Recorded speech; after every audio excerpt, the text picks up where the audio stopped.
অনেকে বলে ওনার খেয়ে দিয়ে কোনো কাজ নাই। তো আজকে আমি সারাদিন কি কি কাজ করি ইনশাল্লাহ আপনাদের কাছে শেয়ার করব।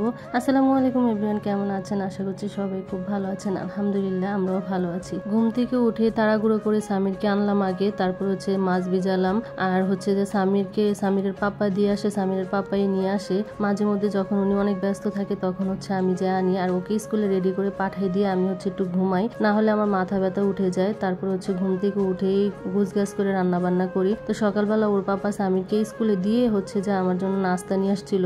তো আমি আর খাইনি, বাচ্চাদের জন্য আনছিল। তো সামি স্কুল থেকে আসছে, কোচিং এ যাবে এখন, খাওয়া দাওয়া শেষ করে তো ওদেরকে খেতে দিয়ে আমি রান্নাঘরে চলে আসলাম টুকটাক যতটুকু আগাতে পারি কাজ। তো সামিয়া কোচিং এ যাবে, সামিয়াকে আবার দিয়ে আসতে হবে, এই জন্য আবার রেডি হলাম। রান্না বান্না ওইভাবে রেখে সামিরকে বাসায় একাই রেখে যাচ্ছি, ওকে নিয়ে যাইলে এখন আবার ওকে রেডি করাতে হবে। তো বাইরে দিয়ে তালা লাগিয়ে দিয়ে গেলাম, আর এসে আবার রান্নাঘরে ঢুকে গেলাম, কারণ রান্না বান্না লেট হয়ে যাচ্ছে।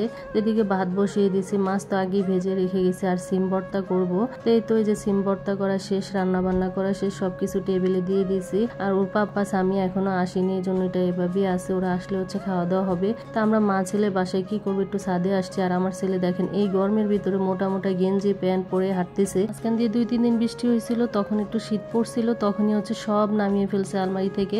এখন এগুলো প্রতিদিন পরে, যতই বলি পড়ো না তারপরেও পড়বে, কার কথা কে শোনে। তো যাই হোক, খাওয়া দাওয়া শেষ করে রেস্ট নিয়ে এখন সামিরকে নিয়ে একটু বের হচ্ছে। ওরা ফুচকা খাবে আজকে, যেহেতু মিসরা আসবে না তাই ওদেরকে নিয়ে একটু বের হইলাম। তো সামির ফুচকা খাচ্ছে, আমিও সাথে খেলাম। আমার অবশ্য এখন আর ফুচকা অত বেশি ভালো লাগে না। বাসায় যাওয়ার পথে ননাসের সাথে দেখা, তো ননাস বললো চলো বড় ভাসুরের বাসায় যাই, মানে ওনার ভাইয়ের বাসা আমার ভাসুরের বাসা। আমি তো আসার পথে ফুচকা খেয়ে আসছি বাচ্চাদেরকে নিয়ে। এখানে আসার পরে আবার ভাসুর ছেলের বউরা নুডলস রান্না করছে, খেতে একদমই মন চাচ্ছে না, তারপরে জোরাজোরি করতেছে, এখন তো খেতে হবে। তো অল্প করে নিশ্চয়ই দেখি কি পর্যন্ত খাইতে পারি। তাই তো পরে যা কফি বানালো, কফি না হলে তো চলে না, কফি সারাদিনে 10 কাপ দিলেও খেতে পারবো। অনেকক্ষণ গল্প স্বল্প হয়েছে, তো এখন বাসায় চলে আসছি। আর এই ভিডিওটা এই পর্যন্ত, সবাই ভালো থাকবেন, আল্লাহ হাফেজ।